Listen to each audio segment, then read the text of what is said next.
بسم الله الرحمن الرحیم. نن په کندهار ولایت کې د کندهار امنیه قومندان رحیم الله محمود سره د کندهار د امنیتي وضعیت د دوی پر لاسته راوړنو او عام خلک د امنیتي بنسټونو څخه څومره خوشحاله دي. وخت مو په خیر. زه سید فرید احمد لطیفي او په خپرونه کې نن را سره د کندهار امنیه قومندان رحیم الله محمود میلمه دي. قومندان صاحب، در څه نه مخکې تاسو ته راغلاست وایم په پیل کې دا راته ووایاست چې کومې لاسته راوړنې لرئ ستاسو په راتګ سره. بسم الله الرحمن الرحیم. الحمد لله رب العالمین والعاقبة للمتقین والصلاة والسلام علی خیر خلقه محمد وعلى آله واصحابه اجمعین. تر سلام السلام علیکم ورحمة الله. تاسو ته ښه راغلاست وایو. موږ الحمدلله کندهار کې لاسته راوړنې لرو. موږ له هغو لاسته راوړنو خوښ یو او زموږ هیوادوال خاص د کندهار اوسېدونکي هم الحمدلله له هغه کومو لاسته راوړنو چې د کندهار امنیتي ځواک یې لري له هغو څخه ټول خوښ دي. هغه داسې د غلو کچه ډېره کمه سوې ده او غله مجازات سوي دي او هغو ته حبس و بند ورکول سوی ده، نور تعزیرات ورکول سوي دي. د غلو کچه ډېره کمه سوې ده او نور جرایم چې ګوندې خلک ورسره مخامخ کېږي یا مجرمین عادت و دغه کول به یې هغه هم الحمدلله ډېر کم سوي دي. قتلونه کم سوي دي، بیخي نسته، انشاءالله ډېر کم دي. او نور جرایم د خلکو زورونه دا هر څه الحمدلله دا جرایم کم سوي دي. که چا جرم کړی وي هغه محکمې ته سپارل سوی ده، بیا محکمې خپله سزا ورته اورولې ده. قومندان صاحب، ډېره مننه که دا راته ووایاست ستاسو په قومندانۍ کې یا په عموم کې د څه کمی شته چې تاسو اړتیا ورته لرئ او تر اوسه مرکزي ادارې تاسو ته هغه کموالی چې شته په دې اداره کې پوره سوی نه دی؟ الحمدلله زموږ اعاشه هم راکوله سوې ده پر وخت باندې. یو وار یو څه وخت تعطیل پکې راغی، هغه په دې خاطر باندې چې هلته قراردادونه کېدلو. موږ له قرارداد سره ځان نسوی عیارولی د مجاهدینو د ډېرښت له وجې څخه چې موږ د ولایت مجاهدین تر نورو ولایتو زیات وو، نو موږ دا ځان نسوی له قرارداد سره عیارولی. هغه مشکل هم بیرته حل سو، نو قراردادي مسله او ترتیب ختم سو، بیرته ګوندې مجاهدینو ته نغده اعاشه حواله سوله، نو هغه مشکل هم حل سو. نور د مجاهدینو که د معاشاتو دغه وي، که زموږ نور څه کوم ضرورتونه وي چې له وزارت هم غوښتنه کړې وي، زموږ ضرورت پر وخت باندې حل سوی ده. الحمدلله موږ کوم دغه نه لرو، که د تیلو وي، که د سلاو وي، که د یونیفورم وي، که په هر برخه کې موږ الحمدلله د وزارت لخوا اکمال سوي یو. قومندان صاحب، د پولیسو یا عسکرو د معاش د ورکړې لړۍ څه ډول ده؟ پر وخت دي؟ و الحمدلله په هره میاشت په وخت باندې وي، کومه میاشت بلې میاشتې ته نه ده پاته سوې. بله، او رابسو دې ته چې د یونیفورم یا د لباس موضوع ته راځو، ویل کېږي چې اوس هم ځینې پولیس په کندهار ښار کې یونیفورم نه لري. خلک وایي چې موږ د پولیس یا هم د یو غله توپیر نشو کولی. په دې برخه کې تاسو څومره ګړندي ګامونه پورته؟ او دا مشکل سره موږ مخ یو د دغه ټول افغانستان په سطحه باندې، ځکه زموږ یونیفورم سلسله په یو وار باندې شروع سوله. ولایتونه زیات دي، د ټول ملک مجاهدین او پولیس زیات دي، نو نه خیاطان وکولی سوی چې په دې پسې رسېدګي وکوي.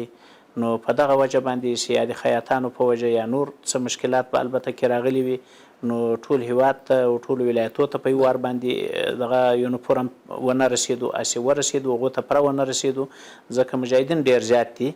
نو په دغه خاطر باندې تاسې وینئ په ښارو کې زموږ ډېر مجاهدین پر کار باندې دي، په ولسوالیو کې پر کار دي، نو ټولو ته رسېدګي ډېره ګرانه خبره ول. په دې وجه باندې رسېدګي ټولو ته نه ده سوې. که نه وي ډېرې پرمختګ په دې برخه کې هم سوی ده. زموږ هر ځای پولیس وي، له هغو سره یونیفورم والا هم ورسره وي، ګوندې یونیفورم ته ډېره حده رسېدلی ده. په یو اندازه کمی موږ لرو، نو هغه به هم انشاءالله پوره شي. ښه، څومره ډاډ ورکوئ خلکو ته چې دا یونیفورم موضوع به حل سي او داسې به نه پاتېږي؟ 100% کې انشاءالله. او هېڅ ګوندې په دې کې کوم دغه نشته. مخکې په دې باندې دغه و د یونیفورم پر انتخاب باندې څه وخت تېر سو، نو چې د یونیفورم انتخاب وسو، خیاطان ناست دي او مطلب رخت و تکه و دې ته خریداري سوې ده، خریداري روانه ده، په دې باندې کار روان ده. انشاءالله دا به ډېر زر دغسې حل شي. کومندان صاحب راځو دې ته چې ستاسو د عامو خلکو یا هم د کندهار د خلکو ترمنځ څومره همغږي شته ستاسو د کړنو او لاسته راوړنو څخه څومره خوشحاله دي؟ زموږ همغږي له ولس سره زیاته ده. په هره حوزه کې چې د کندهار ولایت پر 15 حوزو باندې مشتمل ده او پر 19 ولسوالیو باندې په هره حوزه کې موږ له ولسي خلکو سره شورا لرو. هلته علما دي او د هغه منطقې سپین ږیري او وکیل ګذر دي، له هغو سره موږ شوراوې لرو. په هره هفته او 2 هفتې کې مجلس کېږي، د هغه ناحیې پر دغه باندې پر ستونزو مشکلاتو باندې خبره کېږي چې هر مشکل ولسي خلق لري په هغه مجلس کې شریکوي. بیا د حوزې امیران له موږ سره شریکوي او داسې په ولسوالیو کې موږ شوراګانې او مشورې لرو، قومندانانو د ولسوالانو په سطحه باندې له ولسي خلکو سره. نو زموږ همغږي بیخي داسې ګوندې یو تن یو سره بیخي ګوندې مشکل نه لري او هر مشکل هر هیوادوال موږ ته په ډېر بې تکلیفه حالت کې رسولی شوی. داسې نه چې یوازې وکیلانو ته ضرورت لري، بغیر له وکیله هم راته رسیږي. کومندان صاحب عامو خلکو باندې ستاسو دروازې څه ډول خلاص دي؟ کولی شئ تر تاسو پر راسي او تاسو ته خپله شخصا خپله ستونزه او مشکل ووایي او تاسو د دې عریضه ومنئ او مشکل ورته حل کړئ؟ زموږ الحمدلله ګوندې دا دلته قمندانۍ ته چې راځي دا په سلهاوو خلق راځي او ټول دلته ګوندې ستونزه یوازې هغه د نوبت وي چې د دوی د ډیروالي او د کثرت له وجې و دوی ته چې نوبت نه ورسیږي، دا مشکل وي. دا خو نو زموږ مشکل نه ده، دا خو دا یو عادي کار دی یا عادي سلسله ده، د چا له طرفه نه ده ورته پیښ شوی. نور هر سړی عام خلق که مطلب له هر قشره څخه خلق وي دا راتلی سوی موږ ته خپل مشکل مخامخ وایي او موږ یې مشکل د حل لاره ورته ښیو، یا که په موږ مشکل حل کېدو موږ یې ورته حل کړو، که لاره بله وله بیا هغه لاره ورته ښیو، هغه لاره باندې دغه کوو راوړو. څومره مراجعین لري کومندان صاحب تر اوسه تاسو د ورځې عریضې کوي او ډېر په کمه برخه کې دې عریضې کوي؟ دغه خو تعداد معلوم نه وي، تقریبا 300-400 کسان مراجعین موږ لرو او د دې ستونزې حقوقي ستونزې هم لري، ډېر حقوقي ستونزې او دعوې وي. موږ ته 2 رقمه مراجعین راځي، یو مجاهدین راته راځي چې هغه بیا خپل امنیتي او د خپل اکمال مشکلات دا ته موږ پورې را رسوي، موږ په هغې کې دغه کوو. نو دا یو قسم مراجعین وي او بل هغه ولسي خلق وي چې هغه بیا خپل یو حقوقي او مطلب چا سره یو جنجال و دغسې مسله وي، هغه راته راځي، موږ یې محکمو ته سوقوو یا هغه بل جانب مقابل یې جلبوو. نو دغه 2-3 نوعي دغه مراجعین موږ لرو، نور کوي هغه بیا ډېر کم وي. بلې کومندان صاحب ستاسو د په امنیه قومندانۍ کې ستاسو د کارکوونکو چلند د دوی سره څه ډول دی؟ څومره مسلکي کارکوونکي تاسو لري په دې برخه کې چې د خلکو ستونزې او مشکلات حل کړي؟ زموږ له خلکو سره ډېر په ورین تندې باندې او ډېر په اخلاقو باندې چلند کوي. که د چا په بد اخلاقي یا زشت اخلاقي باندې تیزي باندې موږ خبر سو هغه تهدیدوو چې څوک حق نه لري چې زموږ له مراجعینو سره په تیزه لهجه باندې او په بد اخلاقي باندې په شوخي باندې چلند وکوي. دا موږ چاته اجازه نه ورکوو. هر سړی به داسې راځي لکه خپل کور ته خپل ورور ته چې ورځي، نو څه مزاحمت څوک نه شي ورته جوړولی، نه موږ چاته داسې وخت ورکوو. بله کومندان صاحب یو بله موضوع د مسلکي پولیسو، یو مسلکي پولیس څومره ستاسو په اډانه یا منځ کې شته او څه ډول د دې روزنه کېږي او چیرته د دې روزنه د لې مرکز د لې کندهار کېږي که مرکز کې؟ زموږ خو یو دغه ادارې دي چې دا ټول مسلکي خلق دي، په دې کې ملکي کارکوونکي وبوله تقریبا دا زاړه خلق هم له موږ سره پاته دي، د زړې ادارې هغه کارکوونکي مو په هره شعبه کې لرو چې د ضرورت وي په هغه اندازه باندې، او مجاهدین هم ورسره دي په څنګ کې هغه هم چې هغه د ضرورت په اندازه دي. دا ټول الحمدلله مسلکي دي، اداره هم ښه فعاله روانه ده. او پاته سو پولیسو مسله چې هغه د خلکو امنیت نسی او هلته ګزمي او پیرې کوي او د خلکو جلب او احضار کوي، دا مسلکي دي. موږ دلته یو اکاډمي پولیس لرو په کندهار کې، د کندهار د زون په سطحه باندې یو اکاډمي لرو چې په هرو 2 میاشتو کې مو یوه دوره فارغه کېږي. له دغه څخه زابل و روزګان و دایکنډي و له دغو 3 ولایتو او د کندهار پولیس په دې کې روزل کېږي او تعلیم ورکول کېږي د پولیسو ګوندې ټول اکثر تقریبا چې زموږ څونه پولیس دي اکثرو ته تر اوسه پورې موږ دغه ورکړی ده تعلیم و روزنه ورکړې ده خو دا سلسله پسې روانه بل قومندان صاحب یو بل شی تاسو خپل خبرو کې یادونه وکړه چې مثلا زموږ سره په ملکي برخه کې د تیرې ادارې خلک دي کله کله تاسې باندې داسې تور لګول کېږي چې مثلا د تیرې ادارې کارکوونکي ټول لرې سوي او یا هم نیول کېږي له بد چلند سره مخ کېږي حقیقت لري هیڅ حقیقت نه لري نو که تاسې دلته ګوندې یو وخت کې د سهار له واره راسئ چې د رسمیاتو وخت وي په ادارو وګرځېږئ تاسې ته به معلومه شي له هغو څخه پوښتنه وکوئ موږ هېڅ تبعیضي چلند نه ده ورسره کړی او نه مو د تیرې ادارې څوک په دې باندې نیولی ده چې ته د تیرې ادارې کس وي که چا نیولی وي موږ هغه مجاهد مجازات کړی ده داسې ګوندې که چا له هغو سره په دغه نامه باندې چا له چا دا ځکه دا موږ یو جرم بولو ځکه په دې کې د امیرالمؤمنین عفو راغلې ده تیر ګذشته کارونه ټول تیر سوي دي ختم سوي دي هغه محو سو قلم پر قش سو ختم سولو که چا داسې په هغه جرم باندې څوک راکش کو موږ هغه مجرم بولو راکشوی ځکه هغه د امیرالمؤمنین د فرمان بې احترامي کوي او هغه ګناه کوي فساد کوي نظام خرابوي قومندان صاحب یو بل شی په امنیتي برخه کې د پولیس تشکیل څومره دی څومره پولیس په دندو ګمارل سوي په عموم په کندهار کې یوازې په تاسو مربوط وي او پولیسو تشکیل چې زموږ رسمي تشکیل راغلی ده تقریبا 7000 کسه راته راغلی ده خو زموږ اوس فلحاله ګوندې بعضې کسان نیمه رسمیت لري هغه نیمه رسمیت یې دا ده چې معاشات تر اوسه پورې نه لري او اعشا ورته حواله ده چې هغه تقریبا هغه هم 8000 شاوخوا دغسې تر 9000 پورې داسې پولیس دي د هغو هم د رسمیت سلسله روانه ده چې هغه تشکیلات یې وشي چې کومې ولسوالۍ ته څونه سي او کومې ولسوالۍ ته څونه سي دوه وار نور تشکیل پسې روان ده چې هغه په دې کې اضافه ګلوي راسي ځکه زموږ ضرورت زیات ده کندهار ولایت ډېر پراخ ولایت ده او زموږ تشکیلات داسې هم نه دي لکه مخکې حکومتونه چې یوازې به تر ولسوالۍ پورې محدود و هلته به اوسېدو موږ په اطرافو کې تقریبا په هره ساحه کې د پوستو په شکل باندې مجاهدین هلته اچولي دي او د حوزو په شکل باندې م اچولي دي چې هلته حوزې دي په هره دغه کې ګوندې ولسوالۍ کې موږ د ښار په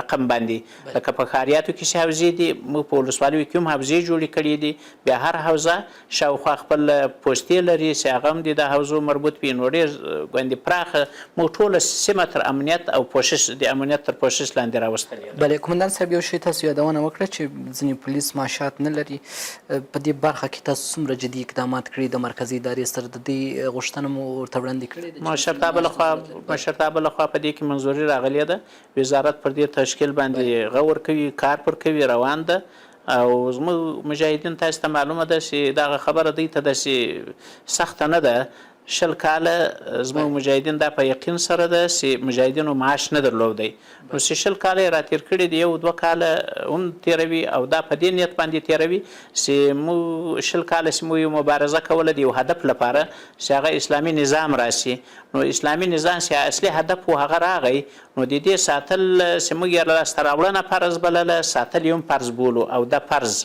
نو و دې ته مجاهدین بیخي اماده دي هېڅ داسې ګوندې پر دوی باندې دا بوج او تکلیف نه ده چې زموږ معاش نشته د خپلو امیرانو خبرې ته انتظار دي صبر کوي نو دا په دوی باندې کوم دغه نه ده قومندان صاحب یو بل شی څو حوزې سته په کندهار کې او کوم مدیریتونه په دې کې فعاله دي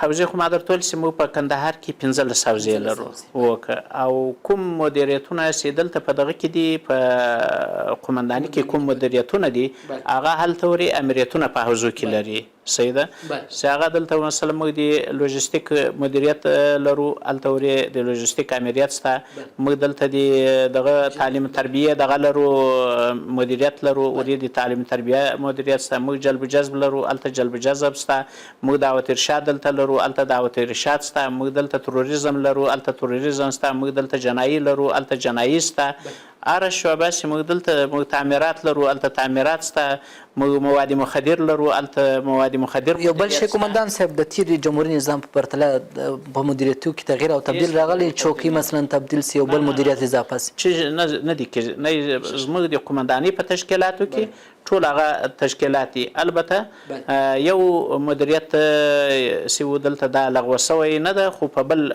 مدیریت کې دغه سو ضم سو هلته ورې داخل سو چې هغه لکه د جرایم سنګین په نامه باندې او که مخکې په تشکیلاتو کې واړه جرمونه یوې ادارې مدیریت ته تلو او لوی جرمونه چې و دا بل مدیریت ته تلو.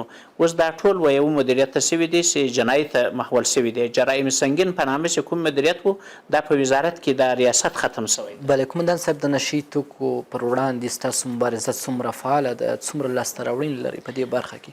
موږ الحمدلله د نشهیي توکو په وړاندې باندې دونه دغه کړې ده مبارزه او یا دونه پرمختګ کړی ده چې په ټول ولایت کې موږ ختم کړي دي.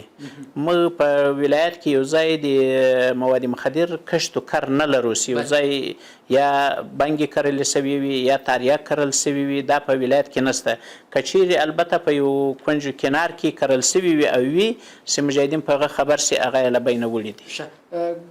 ځینې پوښتنه دلته پیدا کېږي قومندان صاحب چې مثلا تاسو د کوکنارو بوټي د منځه وړئ، نشهیي توکي دي او حرام ګڼل کېږي په اسلام کې، په بدیل کې باید دوی څه شي وکړي او تاسو همکاري ورسره کوئ؟ موږ خو امارت خو باندې خپل کوشش کوي چې خارجي مؤسسات یې راجلب کړي او له دوی سره په دې باره کې کومک وکوي، دوی ته تخمونه ورکړي او له دوی سره لارښوونې ورته وکوي او هغه پایده کوم پایده من کښت شوي بهر ولایت کې او هغه اراضي دي هغه ورسره مساعده وي، هغه دوی ته دغه کې هغه لارښوونې ورته وکوي. دا باره کې امارت اسلامي په دې باره کې پوره کوشش کړی ده او روان ده کوشش یې. البته اقتصادي دغه دونه نه لري امارت چې له دوی سره اقتصادي کومکونه وکوي. نو زموږ ولس په خپله الحمدلله تر ډیرو تکلیفو راوتلی ولس ده. نو په دې باره کې انشاءالله حتی خارجي دغو ته دونه ډیر اړتیا نه لري، خپله لاره روانوي. موږ تجربه لرو چې مطلب ګوندې د دې بدیل غنم یې بدیل دی او پنبه یې بدیل دی او نور زعفران یې بدیل دی او نور قسم قسم زراعتونه باغیات دي، قسم قسم باغیات دي لکه د انارو د انګورو دا باغیات دا بدیل راځي او بدیل راغلی دي. خلک په دې ته یې اوس مخه کړې ده. قومندان صاحب، راځو دې ته چې څومره همغږي لرئ خپل د حوزو د امیرینو، د حوزو د مسؤلینو او د ولایتي مقام سره، کلي اردو سره څومره همغږي لرئ؟ الحمدلله ډېر پوره دغه لرو، همغږي لرو او امیریت پوره دلته حاکم ده. که د ولایت امیریت و مشري ده دا پوره حاکمه ده، که د قومندانۍ ده هغه پوره حاکمه ده چې پر حوزو باندې و پر ولسوالیو پر قومندانانو پر افرادو مجاهدینو زموږ قومنداني ده. نو چې هر څه حکم و خبره ورته کوو هغه په دې کې کوم دغه نه کوي، چونو چرا او ځنډ و تاخیر په دې کې نه کوي، هغه مني. موږ چې ولایت ته چې کوم امر و هدایت راته کوي په هغه کې انشاءالله کوم دغه نه کوو او خپله زموږ او د ولایت او د استخباراتو او د قلي اردو په مابین کې پوره همغږي ده. هره هفته موږ یو مجلس لرو، حتی 2 مجلسه لرو، یو د هماهنګۍ په نامه باندې، یو بیا په ولایت کې د اداري مجلس په نامه باندې د چې د ټولو ریاستو رئیسان راځي او خپله د قومنداني په هغې کې شریکوي، حتی د علماو شورا او محاکم و دا راځي، ټول یو ګډ ګډ مجلسونه لرو اداري په بخش کې او دا رقم ته د نظامي هماهنګۍ په نامه باندې په بخش کې.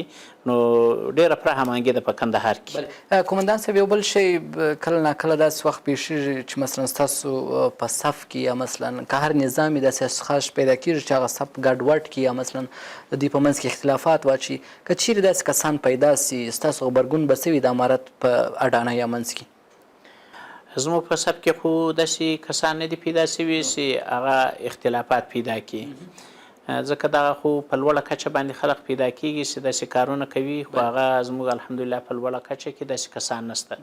البته که پیدا سي او دغه ګوندې بالکل یوه خبره هغه غواړي، دغه ګرفتاري او دغه محکمې ته سپارل، که هغه د وزارت په کچه وي، که هغه د ریاست په کچه وي، که هغه په ولایت په کچه وي، که هغه د قوي اردو د هر مسؤلیت و هر وظیفې و په کچه باندې وي هغه یو خبر بس د هغه په باره کې غواړي چې پلانی ونیسه او بندي یې کړه او محکمې ته یې وسپاره. قانون یوازې د ټولو لپاره دی کومندان صاحب که یا دا مو خلکو دپاره جوړ شوی هم دی که یا د امارت د خلکو دپاره هم چې غیر قانوني کار وکړي؟ موږ دغه دا د پالیسي دا ده چې اول پر ځان بیا پر نورو دا پالیسي ده. اول وار پر وزیر ده، دوم وار پر معاون ده، بیا پر والی، بیا پر قومندان او دریم په افرادو باندې بیا وروستو ده. باندې په دې کې څه توپیر نشته، مراعات نشته. یعنی اول کله چې په امارات کې غیر قانوني کار څوک وکړي تاسو پر هغه مثلا قانون پر عملي کوئ چې قانون وایي هغه به عملي کېږي. او پاتې سو یو هغه خلق چې موږ دلته د تصفیه ثبت په نامه باندې کمیسیونونه لرو چې له درو ارګانو جوړ دي، یا له څلورو ارګانو، له وزارت داخلي، استخباراتو او له وزارت دفاع او له نظامي محکمې څخه. له دغو څلورو ارګانو څخه دا دغه جوړ ده دا کمیسیون. دا په ولایاتو کې خپل دغه لري، تشکیلونه لري، په هر ولایت کې دا تشکیل لري، حتی په هر ولسوالي کې دا تشکیل لري چې کوم خلق د ولس زورونه کوي، کوم خلق منفور وي، سابقه یې خرابه وي، اوس سم چلیږي خو لیکن سابقه یې خرابه وي، هغه هم خلق یې زورولي وي، خلکو دا نظام د ده له وجې څخه دا نظام ته زړه نه ورځي، پر نظام یې اعتماد نه راځي، داسې خلک وي. دا موږ له صفه څخه باسو، بندي کوو چې بیا په دې صف کې په دې حکومت کې دی بیا کار نه شي کار څوک وي. کومندان صاحب په دې وروستیو کې د کندهار خلک اندېښنه لري چې غله ډېر سوي دي. زه وایم تاسې خو له کابله راغلي یاست، هلته ورې به البته وي، یا به د رسنیو له لارې یا په نور ولایتو کې به تاسې معلومات لري، کیدای شي به وي. په کندهار ولایت کې الحمدلله د غلو کچه بالکل کمه سوې ده. زموږ کندهاري خلق ولس هم ډېر راضي ده، موږ ته ډېر اطمینان راکوي، موږ خبر یو. او بلکې هغه ته چې ونه ګورو، موږ خپله هره ورځ راپور اخو، د ټولو ولسوالیو راپور موږ اخو. ګوندې که څنګه په هر ساعت کې د 24 ساعتو کې کومه واقعه پیښیږي، په هغه ساعت باندې زموږ مخابرې له لارې څخه، د تلیفوني رسنیو له لارې څخه موږ ته هغه رسیږي او ثبتیږي. نو موږ چې کوم راپورونه لرو د هر شوا روز او بیا د هرې هفتې، نو الحمدلله ډېره د جرایمو کچه، که د غلا وي که د نورو جرمو وي، غله شته کومندان صاحب؟ دا خبره حقیقت لري که نه لري؟ شته، ورکېدی خو نو خامخا انسانان دي، شیطان ورسره ده. او مطلب بعضې خلق یې ځان ته ضرورت بولي، دا داسې پیښیږي. خو مطلب موږ په ډېر کم تعداد باندې غلاوي پیښیږي او چې پیښې سوي دي هغه هم په پلس کې یوه واقعه داسې کېږي، یا دوې واقعې په لس کې چې هغه نو بیا فرار وکوي او مجاهدینو ته په لاس نشي ور. په لس کې اته خامخا بیا ګیر سوي هم دي، محکمې ته سپارل سوي دي. محکمې ته سپارل سوي به هم وي، غبرګون به سوي ستاسو د دې سره که چیرې یو غل ونیول سي، مثلا یو موټرسایکل یې غلا کړی، یا هم یو موټر، یا هم یو پیسې، امنیتي مسؤلین یا په عموم کې پولیس په څومره وخت کې نیسي دی؟ ډېر وخت چې موږ ته راپورونه راځي، لاس په لاس الحمدلله نیول کېږي. زموږ مجاهدین په هر چوک باندې دي، په هر گلی کې دي، او په ناحیو کې، په اطرافو، په کلیو، په دې کې دي. نو چې غل یو ځای غلا وکوي، بس په مخابره کې هغه وسي، په تلیفون ګروپانو کې هغه وسي چې پلانۍ ساحه کې پلانۍ شی غلا سوی ده، ټول مجاهدین متوجه سي، بس تلاشیانې شروع سي. په هغه وخت کې د غل خامخا پر یوه لاره باندې ورځي، هلته ګیرېږي. کومندان صاحب یو بله موضوع غواړي چې یو ځوان ستاسو سره یو ځای کار وکړي، څه ډول باید وکولی سي چې راز د لید ځان ثبت کړي او د پولیسو په جمع کې خپل دنده یا خپل هیواد ته خدمت وکړي؟ دا ځوانان کولی سي که یوازې هغه کسان چې په تېر 20 کلونو کې ستاسو سره جهاد یې کوئ، دا که ځوانان هم کولی سي؟ ولې نشي کولی؟ ځوانانو ته زموږ ډېر ضرورت ده. ځوانان ښه استعداد لري، په ځوانانو کې ډېر اسلام ته وفادار خلق او دین و مذهب ته وفادار خلق او وطن ته وفادار خلق شته. موږ هم ضرورت ورته لرو، هم له موږ سره کار کوي، ډېر ځوانان له موږ سره کار کوي، او آینده کې هم ضرورت ورته لرو. کار دغه به ځینې اخو، موږ مکتبونه فعاله دي، پوهنتونونه هم فعاله دي، پر دې باندې ډېر مصارف کېږي. نو د دې دپاره چې ځوانان وروزو او د وطن و ملت ته خدمت وکړو او د دې استعدادونه لوړ شي، د دې له استعدادو څخه دا ټول وطن و ملت ګټه واخلي. کومندان صاحب آینده کې کوم پلان لري په خپل د کومندان په صفت د یو کومه پلان لري راتلونکي کې؟ نو خو باندې انسان خو پر یو حال باندې نه وي، نظم او وظیفې او مسؤلیتونه پر یو حال باندې وي. نو موږ خو اوس چونکې زموږ قمنداني ده او امنیت هم د خلکو په دغه کې ده نو بس دغه هم پلان دی چې څونه ښه امنیت د خلکو راځي څونه خلک د خلکو رضایت او خوشحالي او له امارت سره یو ځای کېدن دا څونه راځي زموږ کوشش و پلان و هڅه دغه ده چې بس حکومت او ولس سره یو کو او د خلکو امنیت راولو خلک خوشحاله کو چې خلک خوشحاله شولو دا په خپله له امارت سره یو ځای کېږي. قومندان صاحب د کندهار خلکو ته څه ویل لرئ؟ څه باید وکړي ستاسو سره څه ډول همکاري وکړي تر څو د امنیتي پیښو کموالی نور هم راسي په کندهار کې؟ څه ویل ورته لرئ؟ د کندهار خلکو ته څه وایاست؟ د کندهار خلکو ته وینا او پیغام دا ده چې زموږ له امنیتي خلکو سره دوی دغه وکوي همکاري وکوي. موږ هر ځای پوستې لرو حوزې لرو او خپل نمبرونه هم د مجاهدینو د حوزو هغه نشر کړي دي په هر مسجد کې په هر ګلۍ کې یا په دوکانو باندې موږ خپل نمبرونه د مجاهدینو هغه شمیرې نشر کړي دي چې که کوم جرم او کومه واقعه کوم مشکل سره څوک مخ کېږي له موږ سره په دې نمبر باندې رابطه وکوي. نو د دوی د سهولت لپاره موږ دا وایو چې که دوی ته څه مشکل پیښ سي دوی د په هغه ان باندې رابطه کوي انشاءالله موږ به دوی ته رسیدګي کوو.